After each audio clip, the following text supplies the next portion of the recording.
تو ماہ رجب کی پہلی شب شب جمعہ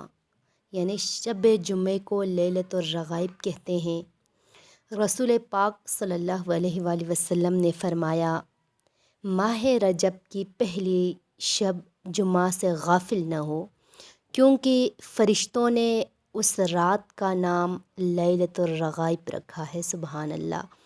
تو رجب المرجب قمری اور اسلامی سال کے 7ویں مہینے ہیں۔ رجب، ذوالقعدہ، ذی الحجہ اور محرم کو اشہر الحرام یعنی حرمت والے مہینے بھی کہا جاتا ہے۔ تو روایت کی روح سے ان مہینوں میں جنگ اور خون ریزی وغیرہ کرنا حرام ہے۔ احادیث مبارکہ میں ہے، رجب کے مہینے میں حج، عمرہ اور روزہ رکھنے کی تاکید کی گئی ہے، کیونکہ یہ جو مہینہ ہے وہ بہت ہی افضل مہینہ ہے۔ تو لیکن کچھ لوگ رجب کے اس مہینے میں مخصوص اعمال کرنے کو بدعت تصور کرتے ہیں، حالانکہ یہ تو ایک طرح سے دیکھا جائے تو کوئی بدعت والی بات نہیں ہے، کیونکہ حرمت والے مہینے میں یہ جو مہینہ ہے رجب المرجب کا مہینہ شامل ہے، اور اس میں بہت سے احادیث بھی ہیں جس میں رجب المرجب کی پہلی جمعرات میں مخصوص اعمال کا بھی ذکر کیا ہوا ہے۔ تو اللہ کا رسول فرماتے ہیں، رجب خدا کا مہینہ ہے، شعبان میرا مہینہ ہے، اور رمضان یعنی بندگان خدا کا مہینہ ہے۔ تو اس مہینے میں اعتکاف جیسی عظیم جو سنت اور عبادت بھی انجام دی جاتی ہیں، یعنی اس کے لیے بہت زیادہ فضیلت ہے کہ اعتکاف میں بیٹھیں، کہ قرآن کی تلاوت کریں، روزہ رکھیں،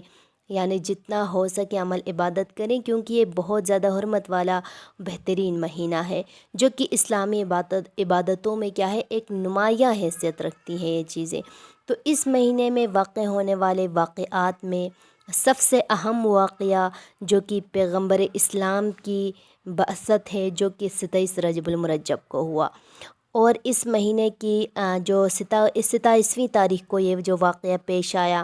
اس کے علاوہ امام باقر علیہ السلام، امام محمد نقی علیہ السلام، امام علی اصغر کی جو ولادت باسعادت بھی اس مہینے میں ہوئی، اور اس کے علاوہ امام علی نقی اور امام موسیٰ کاظم علیہ السلام کی شہادت بھی اس مہینے کے اہم واقعات میں شامل ہیں۔ تو اس کا مطلب یہ ہے کہ اس مہینے کی فضیلت کسی سے یعنی ڈھکی چھپی والی بات نہیں ہے، کیونکہ جب رجب کا جو مہینہ ہے وہ اللہ فرماتے ہیں کہ اللہ کا رسول فرماتا ہے کہ یہ رجب خدا کا مہینہ ہے، اس میں زیادہ زیادہ عبادت کی جائے۔ تو شاہ سید محمد نور بخش قہستانی رحمۃ اللہ علیہ بھی فقہ احوت میں لیلۃ الرغائب کے حوالے سے جو اعمال جو بتایا ہے اس میں آپ بیان فرماتے ہیں کہ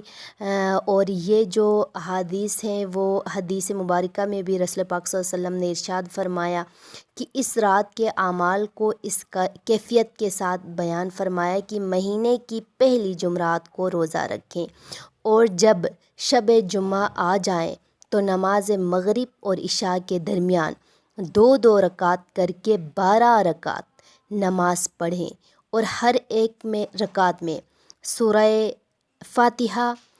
فاتحہ کے بعد کی 3 مرتبہ سورہ قدر اور 12 مرتبہ سورہ اخلاص پڑھیں، یعنی پورے کا پورا 12 رکعتوں میں کہ سورہ فاتحہ 1 دفعہ، اور پھر سورۃ القدر 3 دفعہ، اور پھر سورۃ الاخلاص 12 مرتبہ پڑھنا ہے اس نماز میں، اور ٹوٹل 12 رکعتوں پر مشتمل ہے۔ اور یہ فرماتے ہیں کہ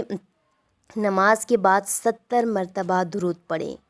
اللہم صلی علی محمد وآل محمد، درود پڑھیں 70 مرتبہ، پھر سجدے میں جائیں، اور کہ سجدے میں جا کر 70 مرتبہ سبوح قدوس ربنا ورب الملائکۃ والروح 70 بار پڑھیں، پھر سجدے سے سر اٹھائیں، سر اٹھانے کے بعد 70 مرتبہ یہ دعا پڑھیں، رب اغفر وارحم وتجاوز عما تعلم انک انت الاعز الاکرم۔ پھر اپنی فرماتے ہیں پھر دوبارہ دوسرے سجدے میں بھی اسی طرح مطلب کہ سبوح قدوس ربنا ورب الملائکۃ والروح کہ یہ 70 بار، اور پھر اللہ تعالیٰ سے دعا کریں، تو اپنی حاجات پھر طلب کرے تو انشاءاللہ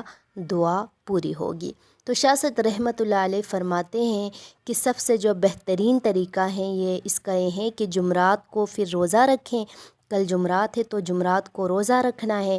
روزہ رکھ کے پھر عشاء کے بعد افطاری کرنا ہے، یعنی روزہ عشاء کی نماز کے بعد کھولنا ہے۔ تو پہلے عشاء کی نماز مغرب کی نماز پڑھنا ہے، پھر 12 رکعت نمازیں پڑھنا ہے لیلۃ الرغائب کی، پھر عشاء کی نماز پڑھ کے پھر افطاری کریں۔